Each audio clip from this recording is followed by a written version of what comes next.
হাসিনাকে ফেরত না দিলে ঢাকা-দিল্লি প্রত্যর্পণ চুক্তি আইন লঙ্ঘন হবে বললেন আইন উপদেষ্টা। সব গায়েবী মামলা প্রত্যাহারের ঘোষণা। ভোটের আগে বেশিরভাগ সংস্কার প্রস্তাব বাস্তবায়ন জরুরি মন্তব্য কমিশন প্রধানের। গুম খুনে জড়িতদের নির্বাচন করতে না দেওয়ার সুপারিশ। ন্যূনতম সংস্কার শেষে দ্রুত নির্বাচন চাইলেন ফখরুল। আওয়ামী লীগের ভোটে আসার সিদ্ধান্ত জনগণের বললেন ডক্টর শফিক। এবং টেকসই নীতিমালার অভাব টেলিকম খাতে বিনিয়োগে বড় বাধা বললেন বিটিআরসি চেয়ারম্যান। সংস্কারের মাধ্যমে ঢেলে সাজানোর ঘোষণা।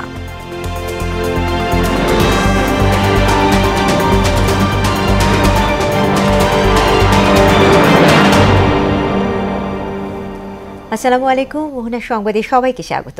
শুনছিলেন শিরোনাম, সঙ্গে আছি তাসমিয়া জারিন। এবারে বিস্তারিত। শেখ হাসিনাকে গ্রেফতারে ইতোমধ্যেই ইন্টারপোলের মাধ্যমে রেড অ্যালার্ট জারি করা হয়েছে জানিয়ে আইন উপদেষ্টা আসিফ নজরুল বলেছেন, ভারত সরকার তাকে ফেরত না দিলে দুদেশের প্রত্যর্পণ চুক্তি আইন লঙ্ঘন হবে। সচিবালয়ের নিজ দপ্তরে সাংবাদিকদের তিনি কথা বলেন। আগামী 7 দিনের মধ্যে হয়রানিমূলক সব গায়েবী মামলা প্রত্যাহার করা হবে বলেও জানান উপদেষ্টা। মাহমুদ হোসেনের প্রতিবেদন। সচিবালয়ে নিজ দপ্তরে সমসাময়িক বিভিন্ন বিষয়ে সংবাদ সম্মেলন করেন আইন উপদেষ্টা আসিফ নজরুল। ভারতে পলাতক শেখ হাসিনার বর্তমান স্ট্যাটাস সম্পর্কে সরকারের অবস্থান খোলাসা করেন তিনি। রেড অ্যালার্ট জারি করা হয়েছে ইন্টারপোলের মাধ্যমে। আমাদের যা যা করণীয় আছে আমরা করে যাচ্ছি, আরো কিছু করণীয় থাকলে ক্ষেত্র বিশেষে চিন্তা করে আমরা অবশ্যই করব।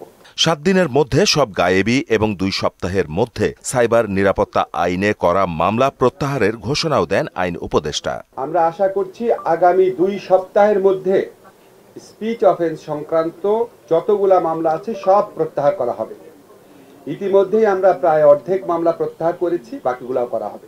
2500-এরও বেশি মামলাকে রাজনৈতিক হয়রানিমূলক মামলা হিসাবে বা গায়েবী মামলা হিসাবে চিহ্নিত করতে পেরেছি।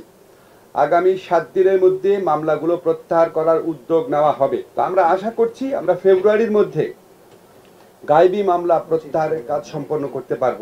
রাজনৈতিক বিবেচনায় সুপ্রিম কোর্টের বিচারক নিয়োগের চর্চা থেকে সরে এসে 6 সদস্যের সুপ্রিম জুডিশিয়াল অ্যাপয়েন্টমেন্ট কাউন্সিল গঠন করা হয়েছে বলেও জানান আসিফ নজরুল। উচ্চ আদালতে বিচারক নিয়োগ হবে স্বচ্ছ প্রক্রিয়ার মাধ্যমে। দক্ষ, অভিজ্ঞ, দল নিরপেক্ষ এবং প্রকৃত যোগ্য ব্যক্তিরা উচ্চ আদালতে বিচারক নিয়োগ হবে। মাহমুদ হোসেন, মোহনা সংবাদ। গুম খুন সহ গুরুতর মানবতা বিরোধী অপরাধের সঙ্গে জড়িতদের জনগণ আর রাষ্ট্র ক্ষমতায় দেখতে চায় না বলে মনে করেন নির্বাচন ব্যবস্থা সংস্কার কমিশন প্রধান বদিউল আলম মজুমদার। RFED সংলাপে বিগত 3টি কমিশনের বিরুদ্ধে শপথভঙ্গের অভিযোগও তোলেন তিনি। নির্বাচনের আগে সংস্কার প্রস্তাব বাস্তবায়ন জরুরি বলেও মত দেন বদিউল আলম। MR আসাদের রিপোর্ট। সংস্কার প্রতিবেদন প্রকাশের 1 সপ্তাহের মধ্যেই নির্বাচন কমিশনে কর্মরত সাংবাদিকদের সঙ্গে মত বিনিময়ে বসেন বদিউল আলম মজুমদার। এতে আবারও কমিশনের সংস্কার প্রস্তাবের সারাংশ তুলে ধরেন তিনি। রাজনৈতিক দলগুলোকে পরিচ্ছন্ন করা, আর একটা হলো নির্বাচনী অঙ্গনকে দুর্বৃত্তমুক্ত করা, নির্বাচন কমিশনকে শক্তিশালী করা, এগুলো তো সবগুলোই গুরুত্বপূর্ণ। সাংবাদিকদের প্রশ্নের জবাবে বলেন, শপথ ভঙ্গ ও সাংবিধানিক দায়িত্ব পালনে ব্যর্থতায় রাকিবুল, নুরুল হুদা ও আওয়াল এই 3 কমিশনের বিরুদ্ধে তদন্ত হওয়া উচিত। তারা সুষ্ঠু নিরপেক্ষ নির্বাচন করার ব্যাপারে ব্যর্থ হয়েছে এবং সুষ্ঠু নিরপেক্ষ নির্বাচন এবং গণতন্ত্র এটা আমাদের সংবিধানের মৌলিক কাঠামোর অংশ, বেসিক স্ট্রাকচার যেটাকে বলে। এবং একই সাথে তারা শপথ করেছে এবং শপথ ভঙ্গ করেছে। সুস্পষ্ট অপরাধের কথা বলিনি, আমরা একটা কমিশন গঠন করে নিরপেক্ষ তদন্ত এবং নিরপেক্ষ তদন্তের কথা আমরা বলেছি। মানবতা বিরোধী অপরাধে জড়িতদের রাষ্ট্র পরিচালনা থেকে দূরে রাখার আহ্বানও জানান বদিউল আলম মজুমদার। আমরা কাউকে নির্বাচন থেকে দূরে রাখা নয়, এটা আমাদের উদ্দেশ্য নয়, কিন্তু প্রায় 2000 ব্যক্তি খুন হয়েছে এবং যারা গুম হয়েছে, যারা বিভিন্নভাবে গুরুতর মানবাধিকার লঙ্ঘন করেছে, আমরা কি চাই তারা আবার এসে আমাদের রাষ্ট্র পরিচালনা করুক? সরকার সংস্কার কমিশনের প্রস্তাব রাজনৈতিক দলের সঙ্গে আলোচনার মাধ্যমে বাস্তবায়ন করতে পারবে বলে আশা প্রকাশ করেন তিনি। কতগুলো বিষয় যেগুলো নির্বাচন ব্যবস্থাকে সুসংগত করার ব্যাপারে, কার্যকর করার ব্যাপারে যেগুলো গুরুত্বপূর্ণ, এগুলো তো বাস্তবায়ন করা জরুরি। MR আসাদ, মোহনা সংবাদ, Dhaka. World economic forum WEF এর বার্ষিক সম্মেলনে যোগ দিতে সুইজারল্যান্ডে পৌঁছেছেন প্রধান উপদেষ্টা ডক্টর মোহাম্মদ ইউনূস। বাংলাদেশ সময় আজ বিকেল 5:20 তিনি সুইজারল্যান্ডের জুরিখ শহরে পৌঁছান। সন্ধ্যায় প্রধান উপদেষ্টা প্রেস উইং জানান, সুইজারল্যান্ডের স্থানীয় সময় সকাল 10টায় প্রধান উপদেষ্টা জুরিখে আন্তর্জাতিক বিমানবন্দরে পৌঁছান। জেনেভায় রাষ্ট্রদূত মোহাম্মদ আরিফুর রহমান তাকে স্বাগত জানান। এ সফরে সুইজারল্যান্ডের দাভোসে আগামী 20 থেকে 24 জানুয়ারি ওয়ার্ল্ড ইকোনমিক ফোরামের বার্ষিক সম্মেলনে যোগ দেবেন তিনি। এছাড়াও ফোরামের সাইডলাইনে প্রধান উপদেষ্টা বিভিন্ন সরকার প্রধানের সঙ্গে দ্বিপক্ষীয় বৈঠক করবেন বলে জানা গেছে।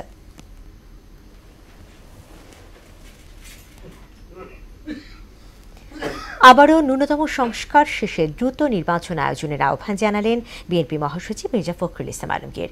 বিরাজমান রাজনৈতিক পরিস্থিতিতে সমাজে নৈরাজ্য সৃষ্টি করে এমন কিছু করা ঠিক হবে না বলেও মন্তব্য করেন তিনি।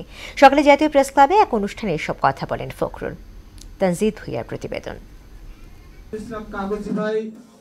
শহীদ প্রেসিডেন্ট জিয়াউর রহমানের 89তম জন্মবার্ষিকী উপলক্ষে জিয়া স্মৃতি পাঠাগারের উদ্যোগে জাতীয় প্রেস ক্লাবে গ্রন্থ আড্ডার আয়োজন করা হয়।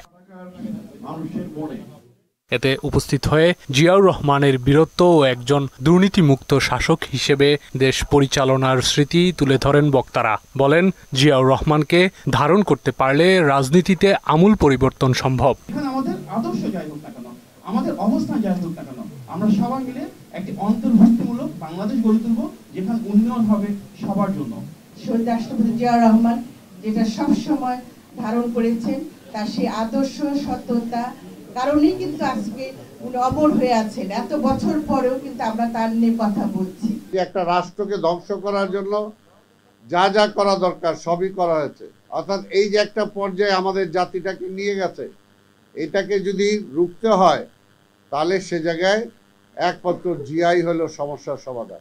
বিএনপি মহাসচিব মির্জা ফখরুল ইসলাম আলমগীর এতে বলেন, দেশের এমন রাজনৈতিক পরিস্থিতিতে কোনো হঠকারী করা যাবে না। এই সংস্কারের প্রস্তাবগুলো আসতে শুরু করেছে। আমার বিশ্বাস যে আমাদের প্রধান উপদেষ্টা তিনি খুব শীঘ্রই এই বিষয়গুলো জাগবেন, একটা সমাধানের দিকে আসবেন, আলোচনা হবে, ঐক্যমতের ভিত্তিতে আমরা একটা জায়গায় গিয়ে পৌঁছাবো। ন্যূনতম যে সংস্কারটা প্রয়োজন সেটা করে নিয়ে নির্বাচন করলে সমস্যা অনেকটা সমাধান হবে। বিগত সরকার শিক্ষা ব্যবস্থাকে ধ্বংস করে দিয়েছে মন্তব্য করে এদিকে কেউ দৃষ্টি দিচ্ছে না বলেও অভিযোগ করেন তিনি। সংস্কার কমিশন অনেকগুলো কমিশন করেছে, কিন্তু শিক্ষা সংস্কারের কোনো কমিশন হয়নি, যেটা সবচেয়ে আগে প্রয়োজন ছিল, যেটা আমি মনে করি যেটা সবচেয়ে আগে দরকার ছিল। গোটা প্রবলেমগুলোর মূলে ওই জায়গাটাই গণতান্ত্রিক একটা স্ট্রাকচার খাড়া হোক, এই স্ট্রাকচার খাড়া হলে নিশ্চয়ই আমরা আপনার সামনের দিকে এগিয়ে যেতে পারব। নির্বাচিত সরকার ছাড়া সব সমস্যার সমাধান করা যাবে না বলেও মন্তব্য করেন এই বিএনপি নেতা। যে কোনো নির্বাচিত সরকার কিন্তু একটা অনির্বাচিত সরকারের চেয়ে ভালো। তানজিদ ভুইয়া, মোহনা সংবাদ, ঢাকা। জুলাই গণহত্যার বিচারের পর জনগণ সিদ্ধান্ত নেবে আওয়ামী লীগ নির্বাচন করতে পারবে কি পারবে না। এমন মন্তব্য করে জামায়াত ইসলামের আমির ডক্টর শফিকুর রহমান বলেছেন, আওয়ামী লীগ কোনো রাজনৈতিক দল নয়, তারা একটি খুনের সিন্ডিকেট চক্র। বরিশালে জামায়াতের কর্মী সম্মেলনে প্রধান অতিথির বক্তব্যে তিনি এসব কথা বলেন। শেখ শামীম আহসানের প্রতিবেদন, জানাচ্ছেন ওবায়দুল হক মারুফ। হেমায়েতুদ্দিন ঈদগাহে অনুষ্ঠিত কর্মী সম্মেলনে বরিশাল মহানগর জামায়াতের আমির অধ্যক্ষ জহিরুদ্দিন মোহাম্মদ বাবরের সভাপতিত্বে স্থানীয় ও শীর্ষ নেতারা যোগ দেন। ভোলায় গ্যাস আছে, সেই গ্যাস যদি বরিশালে সাপ্লাই দেওয়া হয় তাহলে বরিশালের অনেক উন্নয়ন করা সম্ভব। জামায়াতের সহকারী সেক্রেটারি অ্যাডভোকেট মোয়াজ্জেম হোসেন হেলাল নতুন বাংলাদেশ গড়তে ডাক্তার শফিকুর রহমানের নেতৃত্বে ঐক্যবদ্ধ হতে সবার প্রতি আহ্বান জানান। নতুন বাংলাদেশ গড়ে তুলতে হবে আমির জামাতের নেতৃত্বে। সেই বাংলাদেশ হবে মানবিক বাংলাদেশ, সেই বাংলাদেশ হবে কল্যাণের বাংলাদেশ, সেই বাংলাদেশে কোন সন্ত্রাস থাকবে না, সেই বাংলাদেশ মানুষের কল্যাণের জন্য কাজ করবে। দলের আমির ডাক্তার শফিকুর রহমান গণহত্যায় জড়িতদের বিচারের দাবি জানিয়ে বলেন, স্বাধীনতার পর থেকে বিভেদ তৈরি করে দেশকে টুকরো টুকরো করা হয়েছে। আওয়ামী লীগ প্রমাণ করেছে তারা কোনো রাজনৈতিক দল নয়, বরঞ্চ গণহত্যাকারী একটা সিন্ডিকেট। রাজনীতির নাম যদি গণহত্যা হয় তাহলে এমন দল বাংলাদেশের জনগণ বরদাস্ত করবে না। সবচেয়ে বেশি কষ্ট দেওয়া হয়েছে জামাত ইসলাম, একে একে নেতৃবৃন্দকে ফাঁসি দেওয়া হয়েছে। কোরআনের পাখি দেলোয়ার হোসেন সাইদি রাহিমাহুল্লাহ সহ লোকগুলাকে মৃত্যুর দিকে ঠেলে দেওয়া হয়েছে। সম্মেলনে যোগ দেওয়ার আগে চরমনাইয়ের দরবারে ইসলামী আন্দোলনের আমির সৈয়দ মোহাম্মদ রেজাউল করিমের সঙ্গে সৌজন্য সাক্ষাৎ করেন ডাক্তার শফিকুর রহমান। ওবায়দুল হক মারুফ, মোহনা সংবাদ। ডিসেম্বর মাসে শেষ হওয়া বিশেষ OMS কার্যক্রম আপাতত বন্ধ থাকবে বলে জানিয়েছেন অর্থ উপদেষ্টা ডক্টর সালেউদ্দিন আহমেদ। সচিবালয়ে সরকারি ক্রয় সংক্রান্ত মন্ত্রিসভা কমিটির বৈঠক শেষে সাংবাদিকদের তিনি কথা জানান। সাপ্লাই চেইনে জটিলতার কারণে বাজারে চালের দাম বেড়ে গেলেও এখন পরিস্থিতি সহনশীল আছে বলে দাবি করেন উপদেষ্টা। বলেন, ভ্যাট ট্যাক্স বাড়ানোয় বাজারে তেমন প্রভাব পড়বে না। রাজু আলাউদ্দিনের রিপোর্ট। সচিবালয়ে সরকারি ক্রয় সংক্রান্ত উপদেষ্টা কমিটি বৈঠকে সভাপতিত্ব করেন অর্থ উপদেষ্টা ডক্টর সালেউদ্দিন আহমেদ। বৈঠকে ভর্তুকি মূল্যে কৃষি পণ্য বিক্রির বিশেষ OMX কার্যক্রম নিয়ে আলোচনা করা হয়। কার্যক্রমের সুবিধাভোগী ছিল প্রায় 8 লাখ মানুষ। পরে অর্থ উপদেষ্টা সাংবাদিকদের বলেন, OMS এর মাধ্যমে 650 টাকায় 10টি কৃষিপণ্যের বিশেষ প্যাকেজ আপাতত স্থগিত করা হয়েছে। আমাদের পরিকল্পনা এখন নেই, যদি আমরা দেখি যদি অব্যাহতভাবে চলে তখন হয়তো আমরা অল্টারনেটিভ আবার শুরু করতে পারি, যে দেখে নেই আমরা।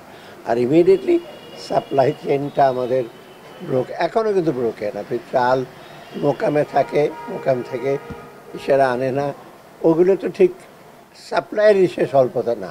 ভ্যাট ট্যাক্সের বাড়ানোর বাজারে তেমন কোনো প্রভাব পড়বে না উল্লেখ করে তিনি বলেন, আসছে বাজেটে কিছু কিছু পণ্যের দাম সহনীয় করা হবে। ভ্যাটের ব্যাপারটা দেখেছি, কিন্তু বাজেটে যেটা মেইন যেগুলো থাকবে ট্যাক্সগুলো, সেখানে আমরা ওটাকে আরো ভালোভাবে সমন্বয় করবো, সেটা হলো মেইন ইনস্ট্রুমেন্ট আমার। সাশ্রয়ী মূল্যে OMX কার্যক্রম চলবে বলেও জানান অর্থ উপদেষ্টা। ডিসেম্বর পর্যন্ত তো শেষ, বাস আর কিছু। রাজু আলাউদ্দিন, মোহনা সংবাদ, ঢাকা। টেকসই নীতিমালার অভাবে টেলিকম খাতে বিনিয়োগে বড় বাধা বলে জানিয়েছেন BTRC চেয়ারম্যান অবসরপ্রাপ্ত মেজর জেনারেল এমদাদুল বারী। বিকেলে আগারগাঁওয়ে BTRC মিলনায়তনে টেলিকম খাতে সংস্কার নিয়ে সংবাদ সম্মেলনে মন্তব্য করেন তিনি। চেয়ারম্যান বলেন, গ্রাহক বান্ধব টেলিকম নিশ্চিতে অনলাইনের মাধ্যমে জনগুরুত্বপূর্ণ খাতটির সংস্কারে যে কেউ মতামত দিতে পারবে। প্রয়োজনের তুলনায় অতিরিক্ত লাইসেন্স অসুস্থ প্রতিযোগিতাকে উস্কে দিচ্ছে বলেও জানান তিনি। এ সময় তিনি টেলিকম খাতের উন্নয়নে নানা চ্যালেঞ্জের কথাও তুলে ধরেন। টেলিকমিউনিকেশন নীতিমালা বড় একটা জিনিস, তার যে ট্যাঞ্জিবল পার্ট যেগুলো আছে সেই কয়েকটা ব্যাপারে আমরা সরকারকে সুপারিশ করব যেন সরকার সেইভাবে করে তাদের নীতিমালা তৈরি করতে পারে। সেই বিশেষগুলো হচ্ছে, একটা হচ্ছে আমাদের যে টেলিকমিউনিকেশন নেটওয়ার্ক আছে, পুরো নেটওয়ার্ক টপোলজি যেটাকে আমরা বলি, নেটওয়ার্কের বিন্যাস, এই বিন্যাসটাকে পুনর্বিন্যাস করা। দীর্ঘ 17 বছর পর পুনরুদ্ধার করা হলো জাতীয় গৃহায়ণ কর্তৃপক্ষের বরাদ্দ দেওয়া সাংবাদিকদের 7 একর জায়গা। সকালে রাজধানী পল্লবীতে ঝিলপাড় বস্তি উচ্ছেদের মাধ্যমে জায়গাটি দখলমুক্ত করেন জাতীয় গৃহায়ণ কর্তৃপক্ষের ভ্রাম্যমাণ আদালত। এ সময় অবৈধভাবে গড়ে তোলা সাবেক MP ইলিয়াস মোল্লার গরুর খামারটিও গুড়িয়ে দেওয়া হয়। আরও জানাচ্ছেন হুমায়ুন কবির।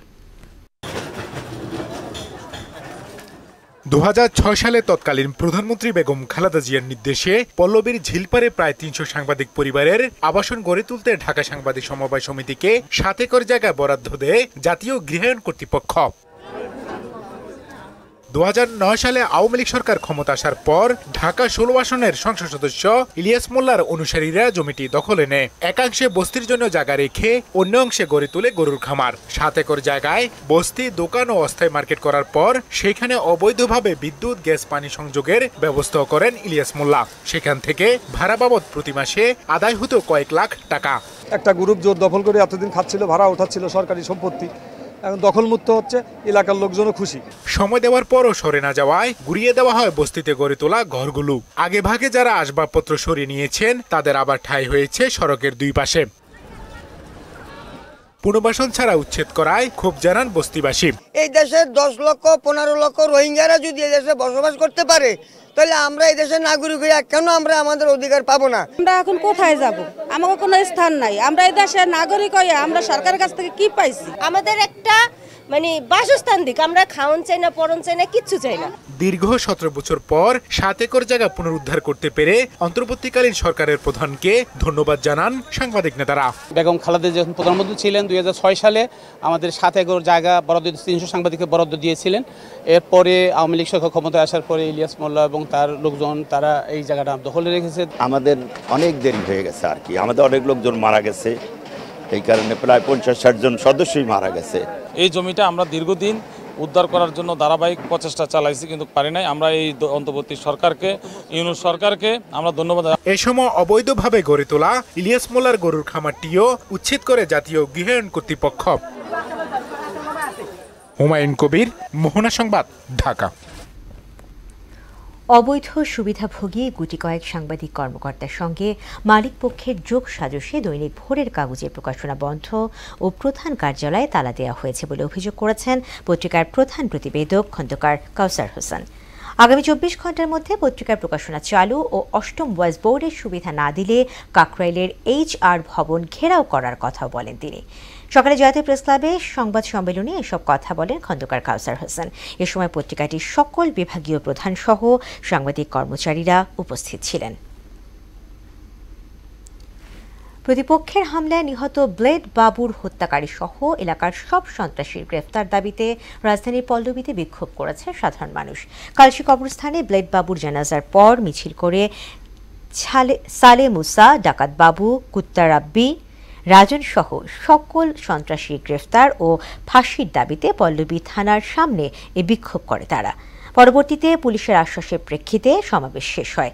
শীর্ষ সন্ত্রাসী মুসা ওরফে সুমন শিকদার রাজধানীর মতিঝিল থানা আওয়ামী লীগের সাবেক সাধারণ সম্পাদক, জাহিদুল ইসলাম ওরফে টিপু হত্যাকাণ্ডের অন্যতম সন্দেহভাজন আসামি। দেশের বাইরের খবর। শপথ নিয়েই একের পর এক গুরুত্বপূর্ণ চুক্তি বাতিল সহ বিতর্কিত সিদ্ধান্ত নিতে শুরু করেছেন নতুন মার্কিন president Donald Trump.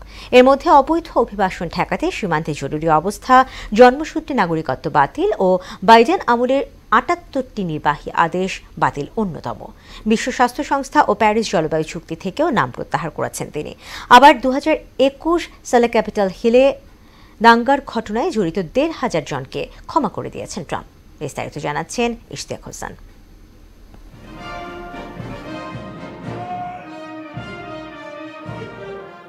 America first স্লোগানে দ্বিতীয় মেয়াদে প্রেসিডেন্টের মসনদে বসলেন ডোনাল্ড ট্রাম্প। দায়িত্ব নিয়েই বাইডেনের শাসনামলের ৭৮টি নির্বাহী আদেশ বাতিল করেন তিনি। প্যারিস জলবায়ু চুক্তি ও বিশ্ব স্বাস্থ্য সংস্থা থেকে যুক্তরাষ্ট্রের নাম প্রত্যাহার সহ ফেডারেল সরকারের বেশ কিছু নীতিমালায় পরিবর্তন ও মূল্যস্ফীতি নিয়ন্ত্রণ সংক্রান্ত একটি আদেশেও সই করেন তিনি। এছাড়া যুক্তরাষ্ট্রের দক্ষিণ সীমান্তে জরুরি অবস্থা ঘোষণা, জন্মসূত্রে মার্কিন নাগরিকত্ব পাওয়ার বিধান বাতিল সহ ২০২১ সালের ৬ জানুয়ারি ক্যাপিটাল হিলে হামলায় অভিযুক্ত ১৫০০ মানুষকে সাধারণ ক্ষমা করেছেন ট্রাম্প।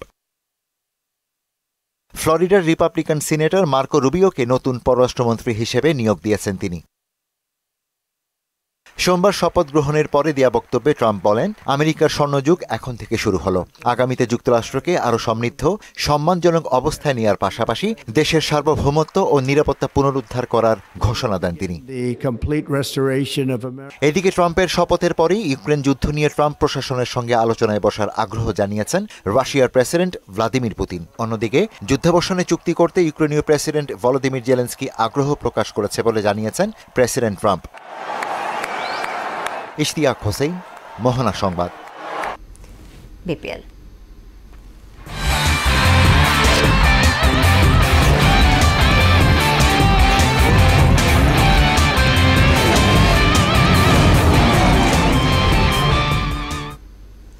বিপিএলের চট্টগ্রাম পর্বে আগামীকাল মাঠে গড়াবে খেলা।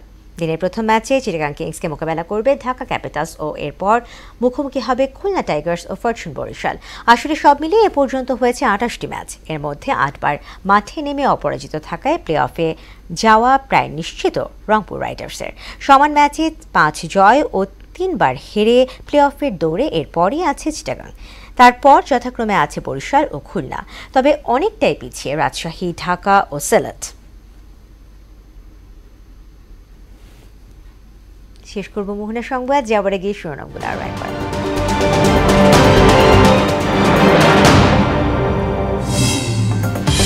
হাসিনাকে ফেরত না দিলে ঢাকা দিল্লি প্রত্যর্পণ চুক্তি আইন লঙ্ঘন হবে বললেন আইন উপদেষ্টা। সব গায়েবী মামলা প্রত্যাহারের ঘোষণা।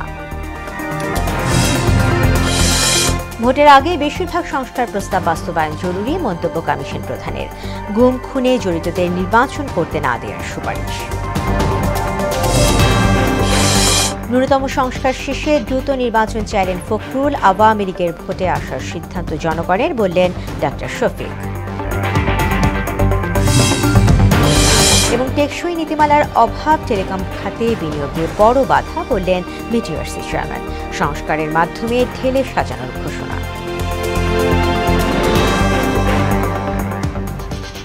দর্শক, এই ছিল মোহনা সংবাদের পরবর্তী সংবাদ রাত 12:30টায়। এছাড়া মোহনার সবশেষ খবর জানতে ভিজিট করুন www.mohana.tv। সংবাদ দেখতে পারেন আমাদের ফেসবুক পেজ ও ইউটিউবে। এতক্ষণ সঙ্গে থাকার জন্য ধন্যবাদ।